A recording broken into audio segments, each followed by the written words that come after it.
Welcome dear rockers, कैसे हो आप सभी। तो आज हम देखने वाले हैं एक्सटॉर्शन। हाँ दोस्तों, सर्वाइवल मूवी का अपना अलग ही मजा होता है। ऐसी मूवी हमें हालातों से लड़ना और मुश्किलों का सामना करना सिखाती है। रियली चलो देखते हैं। तो कहानी की शुरुआत में केविन नाम के एक बंदे को दिखाते हैं जो कि असल में एक डॉक्टर है। वो लैपटॉप पर वेदर्स वगैरह चेक कर रहा होता है क्योंकि आज वो पूरे एक हफ्ते की वेकेशन पर अपने परिवार के साथ घूमने जा रहा है। उसके परिवार की बात की जाए तो उसमें उसकी पत्नी जूलिया, एक बेटा एंडी शामिल है। पूरा परिवार बड़ा खुश होता है क्योंकि ये लोग कैरेबियन जा रहे हैं, वहाँ के खूबसूरत समंदर और बीचेस वगैरह के मजे लेने के लिए। सारा सामान पैक करने के बाद केविन जब घर से निकल रहा होता है तब पड़ोस में रहने वाला बूढ़ा आदमी केविन से कहता है, देखो वो तुमने मुझे अपना लॉन मूवर ठीक करने को दिया था ना, देखो मुझे ध्यान ही नहीं रहा कि वो ठीक भी करना है। लाओ तो मैं भी ठीक कर देता हूँ और तुम्हें सिखा भी देता हूँ कि कैसे लॉन मूवर ठीक किया जा सकता है। बड़ी सिंपल सी कारीगरी है। तो केविन कहता है, देखिए आपका शुक्रिया, लेकिन हम जरा लेट हो रहे हैं, अगले हफ्ते जब वापस आएंगे तो तब देख लेंगे। इतना कहने के बाद केविन और उसका परिवार प्लेन में सवार होकर कैरेबियन के लिए निकल जाते हैं। अब प्लेन से नीचे का नजारा बड़ा खूबसूरत होता है देखने लायक, क्योंकि एक टूरिस्ट स्पॉट है। हजारों की तादाद में लोग यहाँ पर घूमने आते हैं। केविन ने पहले से होटल बुक करके रखा होता है तो वो सीधे उसी होटल में जाकर अपनी एंट्री करवाता है। अब यहाँ आने के बाद एंडी का दिल करता है जेट स्की करने का।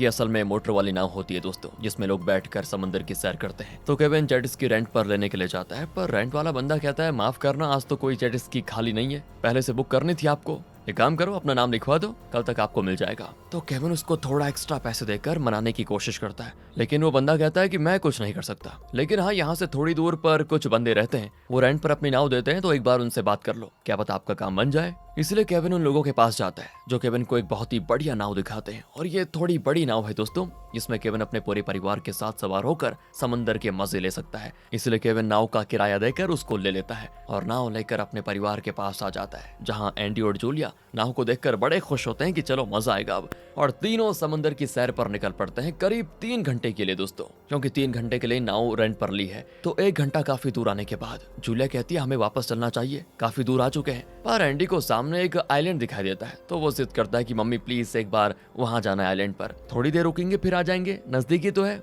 तब ना चाहते हुए भी जूलिया मान जाती है और वो तीनों अपनी नाव आइलैंड की ओर मोड़ देते हैं। आइलैंड पर दोस्तों नाव को एंकर पर डालने के बाद तीनों आइलैंड की अच्छे से सैर करते हैं। आइलैंड पूरा खाली, मानो यहाँ पर कोई ना आया हो ना गया हो। ये जगह बीच से बहुत ज्यादा दूर होती है। कुछ समय बिताने के बाद तीनों वापस जाने का फैसला करते हैं, लेकिन जब केविन नाव को चालू करने की कोशिश करता है तो वो चालू ही नहीं होती। और कई बार कोशिश करने के बाद केविन थोड़ा घबरा जाता है, क्योंकि उसको डर है कि ये खराब ना हो जाए। वो चेक करता है तो तेल भी बराबर होता है। इंजन चेक करने पर पता चलता है कि इसमें ही कुछ खराबी आई है, और ये इंजन बिल्कुल दोस्तों लॉन मूवर के जैसा होता है। तब केविन सोचता है कि काश पड़ोस के अंकल से मैंने सीख लिया होता कि लॉन मूवर कैसे ठीक करते हैं, तो आज मैं इस नाव को भी ठीक कर सकता था। सच में दोस्तों, कभी कभी ऐसे छोटे हुनर जिसे हम इग्नोर कर जाते हैं वो हमें बड़ी मुसीबत से बचा सकते हैं, पर हम इग्नोर कर जाते हैं उसको। वहीं जूलिया केविन से कहती है, सब ठीक तो है ना, क्या हो गया, हम यहाँ से निकल पाएंगे कि नहीं। और मुझे तो लगता है कि अगर हम यहीं फंस गए तो जिसकी ये नाव है वो पुलिस में जरूर कंप्लेंट करेगा और फिर पुलिस हमें ढूंढते ढूंढते यहाँ जाएगी। तो केविन कहता है कि नहीं, ऐसा कुछ नहीं होगा, ये नाव पहले से खटारा है, इसका इंश्योरेंस होगा उन लोगों के पास, गुम हो जाने पर वो इंश्योरेंस क्लेम करेंगे, ना कि पुलिस कंप्लेंट। हमें थोड़ा शांति से काम लेना चाहिए। यहाँ बोट्स वगैरह गुजरती होंगी, अगर कोई बोट गुजरती है तो हमें इशारा कर देंगे जो हमें बचा लेगा।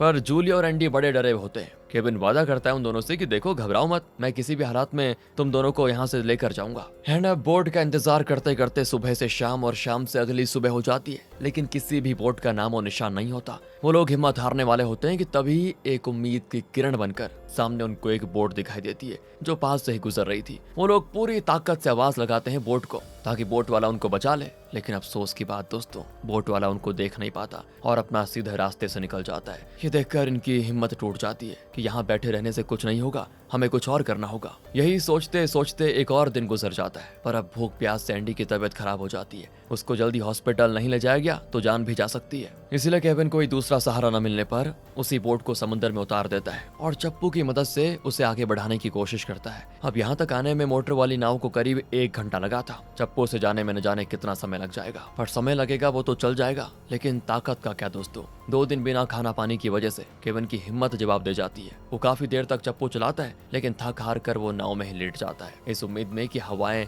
उसे बहते हुए दूर लेकर जाएगी। और होता भी ऐसा ही है, हवा उन्हें बहाती तो है, लेकिन उसी आइलैंड की ओर दोस्तों जहां से ये आए थे। इस तरह केविन की सारी मेहनत बर्बाद हो जाती है। वो भी सोच लेता है कि शायद अब हम बचेंगे नहीं, और जब वो अपनी हिम्मत हार चुका था तभी वहां पे एक नाव आकर रुक जाती है। उसमें से मैक्स नाम का बंदा केविन की नाव के पास आता है। मैक्स असल में एक मछुआरा है दोस्तों, जो मछलियों को पकड़ने यहाँ पर आता है, और जब उसने आइलैंड पर खाली नाव देखी तो वो चेक करने आ गया कि कौन है यहाँ पर। केविन उससे कहता है कि हमें बचा लो, मेरे बेटे को हॉस्पिटल ले जाना होगा जल्दी, वरना मर जाएगा वो। तो मैक्स उसे पानी पीने को देता है। 2 दिन बाद केविन ने पानी पिया था। वो जूलिया और एंडी को भी पानी देता है। मैक्स अब केविन से कहता है कि देख, मैं तुझे बचाऊंगा, लेकिन इसकी कीमत लगेगी। तो केविन कहता है कि मैं देने को तैयार हूँ, $10,000 है मेरे पास, वो तुम्हें दे दूंगा, प्लीज बचा लो हमें। पर मैक्स कहता है कि इससे कुछ नहीं होगा, मुझे पूरे $1 मिलियन चाहिए। 1 मिलियन दो तो मैं बचाऊंगा, वरना मैं तो जा रहा। तो केविन कहता है कि पागल है क्या, मेरे पास 1 मिलियन कहाँ से आएंगे? अगर यकीन नहीं होता तो मेरा बैंक चेक कर लो, मेरी सेविंग्स टोटल $40,000 है बस, और वो पूरे के 40,000 मैं तुम्हें देने को तैयार हूँ,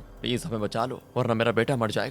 पर मैक्स कहता है कि अपने परिवार की कीमत सिर्फ 40,000 लगा रहे हो, किसी से उधार मांग ले, कुछ जुगाड़ कर ले, मुझे 1 मिलियन दे दे, वरना देख मैं जा रहा हूँ। केविन को दोस्तों पता था कि यही एक रास्ता है बचने का, इसलिए वो कह देता है कि चलो ठीक है, मैं तुम्हारी मुंह मांगी कीमत देने को तैयार हूँ, अब तो हमें बचा लो। ये सुनकर मैक्स उसके सर पे वार कर देता है और इससे केविन हो जाता है बेहोश। थोड़ी देर के बाद जब केविन को होश आता है तो वो अपने आप को मैक्स की नाव में बंद ही पाता है। वो मैक्स से कहता है कि मेरी पत्नी और बेटा कहाँ है? मैक्स कहता है वो लोग तो आइलैंड पे हैं, तू मेरे साथ चल, मेरे अकाउंट में पैसे डाल, और जब मुझे पैसे मिल जाएंगे तो मैं दोबारा तुझे यहाँ पे लेकर आ जाऊंगा, और तब तू अपने परिवार को आराम से बचा सकता है। और हाँ, कोई होशियारी नहीं है, अगर किसी को भी कुछ बताने की कोशिश की तेरे परिवार कभी नहीं मिलेगा तुझे, क्योंकि यहाँ हजारों आइलैंड है और सिर्फ मुझे पता है कि कौन से आइलैंड पर तेरी पत्नी और बेटा मौजूद है। दोस्तों, केविन के पास कोई दूसरा रास्ता नहीं होता, उसे जो भी करना होगा जल्द ही करना होगा, इसीलिए वो बीच पे आ जाता है और अपने सारे पहचान वालों से फोन करके पैसे मांगने की कोशिश करता है। लेकिन हमें भी पता है यार, जरूरत पड़ने पे लोग काम नहीं आते।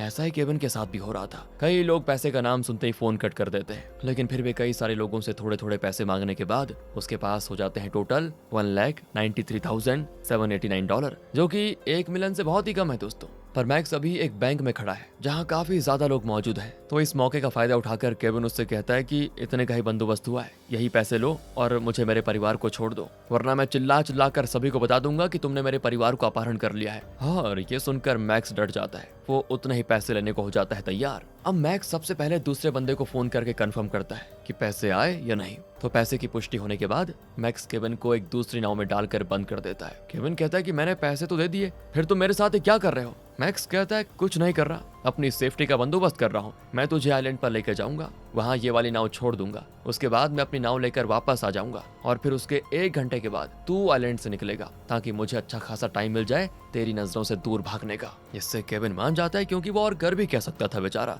काफी दूर तक आने के बाद मैक्स समंदर के बीच नाव रुका देता है और केविन जिस नाव में लॉक्ड था वो उसे तोड़ने लग जाता है ताकि नाव पानी में बह जाए और यहीं पर डूबकर केविन की मौत हो जाए। दोस्तों, ये प्लान है मैक्स का। तो केविन गिड़गिड़ाते हुए कहता है कि देखो, मैं किसी को कुछ नहीं बताऊंगा, प्लीज मुझे जाने दो, मुझे मेरे परिवार को बचाना है। लेकिन मैक्स कहता है कि ये बेवकूफ समझ के रखा हुआ है क्या तूने सभी को? तू सबको जाकर बता देगा, इसलिए तुझे जिंदा नहीं छोड़ सकता ना। और देखते देखते दोस्तों नाव पानी में डूबने लग जाती है। केविन लॉक था, इसलिए वो बाहर नहीं निकल पाता। तो मैक्स के साथ यहाँ जेम्स नाम का बंदा भी होता है। उसे केविन पर दया आ रही होती है, तो वो मैक्स को रोकने की कोशिश भी करता है, पर मैक्स उसको वहीं चुप करवा देता है और केविन को नाव में मरता हुआ मैक्स तब तक देखता रहता है जब तक नाव समुद्र में डूबकर गायब नहीं हो जाती।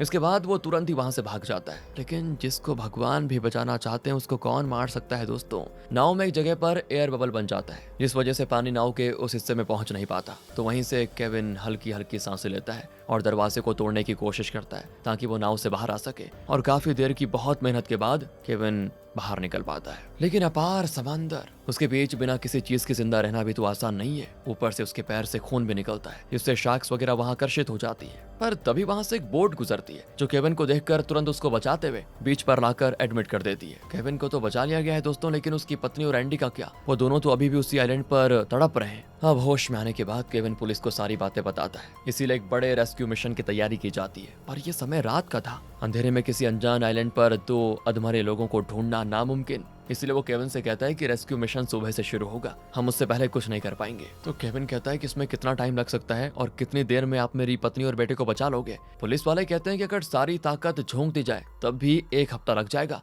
क्योंकि यहाँ हजारों आइलैंड है समंदर में। केविन कहता है कि पागल हो गया, उनकी हालत ऐसी है कि मुश्किल से वो सुबह का सूरज देख पाएंगे और यहाँ पे 1 हफ्ता कह रहे हैं। एंड केविन के इस केस पे जॉर्ज नाम का डिटेक्टिव काम कर रहा होता है। ताकि मैक्स और जेम्स दोनों को ढूंढ सके। तो जॉर्ज केविन से कहता है कि क्या तुम्हारा और तुम्हारी पत्नी का झगड़ा हुआ था? क्या तुमने अपनी पत्नी का इंश्योरेंस करवा के रखा हुआ है? केविन कहता है आपका दिमाग तो खराब नहीं हो गया? कैसी बातें कर रहे हैं आप लोग? आपको क्या लगता है कि मैंने इंश्योरेंस की खातिर अपनी पत्नी और बेटे को वहां मरने के लिए छोड़ दिया? अरे मुझसे सवाल करने में टाइम बर्बाद मत करो, उससे बढ़िया मैक्स और जेम्स को ढूंढिए, वही बता सकते हैं कि मेरा परिवार कहाँ पे है। लेकिन जॉर्ज कहता है हमें तो ये भी नहीं पता कि उसका असली नाम मैक्स है। जिस अकाउंट में तुमने पैसे डाले वो बंदा जिसका अकाउंट था ना वो भी फरार हो गया। देखो ये कैरेबियन है, यहाँ पर ऐसी चीज होना बिल्कुल आम बात है। यहाँ ज्यादातर इलीगल इमिग्रेंट्स रहते हैं, अगर वो कोई अपराध भी कर ले तो उनका डेटा हमारे पास नहीं होता। तुम बस आराम से बैठे रहो, हम अपना काम खुद कर देंगे, तुम्हारा परिवार मिल जाएगा तुम्हें। केविन तो समझ चुका था दोस्तों कि ये सब खाली टाइम पास कर रहे हैं और अगर मैंने कुछ नहीं किया तो हमेशा हमेशा के लिए अपने परिवार को खो दूंगा। तो वो खुद से ही मैक्स और जेम्स को ढूंढने में लग जाता है। वो सबसे पहले तो पूरे आइलैंड का एक मैप अपने पास रखता है और मछली बाजार जाने के लिए निकल जाता है, क्योंकि मैक्स एक मछुआरा था। मछलियां पकड़ने के बाद वो जरूर मछलियां बाजार में बेचने आता होगा। पर दोस्तों मछली बाजार इतनी रात को ढंग से खुला भी नहीं होता। वहाँ थोड़ी पूछताछ करने के बाद उसे पता चलता है कि ज्यादातर मछुआरे आसपास के बार में होंगे। तो केविन बार में आकर मैक्स और जेम्स के बारे में पूछने लग जाता है। सभी उसको एक बंदे की ओर इशारा करते हैं कि यही जेम्स है, पर चेक करने के बाद केविन को पता चलता है कि ये तो वो जेम्स नहीं है। और तब जॉर्ज केविन को फोन करके कहता है कि कहाँ हो तुम, जल्दी यहाँ पर आ जाओ, क्योंकि तुम्हारे बगैर ये रेस्क्यू मिशन पूरा नहीं हो पाएगा। ऐसे भागोगे तो सभी को शक तुम पर ही हो जाएगा कि तुम कुछ छुपा रहे हो, प्लीज वापस आओ। लेकिन केविन कहता है अगर जेम्स या मैक्स का पता चले तभी फोन करना। इतना कहकर वो फोन कट कर देता है। एंड यहाँ जॉर्ज का शक दोस्तों और बढ़ जाता है केविन के ऊपर कि जरूर केविन कुछ छुपा रहा है। तो केविन जब टैक्सी में परेशान बैठा होता है तभी उसको याद आता है कि मैक्स के हाथ पर टांके का निशान लगा हुआ था, जिसको देखकर साफ लग रहा था कि हाल फिलहाल में उसको चोट लगी होगी। वो ड्राइवर से कहता है कि यहाँ मछुआरों को अगर चोट लगती है तो सबसे नजदीकी हॉस्पिटल कौन सा है जहाँ वो इलाज करवा सकते हैं। तो ड्राइवर बताता है कि कोई भी नहीं, इस पूरे इलाके में सिर्फ एक ही हॉस्पिटल मौजूद है। और इससे केविन का काम बिल्कुल आसान हो जाता है कि अगर हॉस्पिटल में मैक्स आया था तो वहाँ उसकी इन्फॉर्मेशन जरूर होगी। एंड दोस्तों फिर केविन अपनी चोट दिखाने के लिए जो नाव से बाहर आते वक्त उसको लगी थी उसके बहाने वो डॉक्टर से मिलता है और डॉक्टर से पूछने की कोशिश करता है कि हफ्ता 10 दिन पहले कोई यहाँ पे टांके लगवाने आया था क्या? काला और पतला सा आदमी आया कोई? तो डॉक्टर कहता है कि माफ करना, मैं पेशेंट्स की जानकारी नहीं बता सकता। पर केविन उससे रिक्वेस्ट करता है कि देखो मेरी पत्नी और बेटे की जान का सवाल है, मेरी मदद कीजिए प्लीज। तो ये सुनकर वो डॉक्टर कुछ समय के लिए केविन को अकेला छोड़ देती है ताकि वो खुद से सर्वर में जाकर पता लगा सके, क्योंकि डॉक्टर बताएगी तो उसका लाइसेंस खतरे में आ जाएगा। इसी मौके का फायदा उठाकर केविन तुरंत कंप्यूटर में सारे पेशेंट्स का डेटा निकाल देता है। मैक्स की एज, जहाँ चोट लगी थी वो, और उसे कितने टांके लगे थे, इन सब चीजों को ध्यान में रखते हुए पेशेंट्स की जानकारी निकालने लग जाता है। और भाग्य से दोस्तों उसको एक बंदा मिल जाता है जो कि मैक्स के होलिये पर बिल्कुल फिट बैठता है, जिसका नाम होता है मिगुल। यानी कि मैक्स उसका असली नाम है ही नहीं। यहाँ से केविन को मैक्स का एड्रेस भी मिल जाता है। जो काम डिटेक्टिव करने में नाकामयाब हुए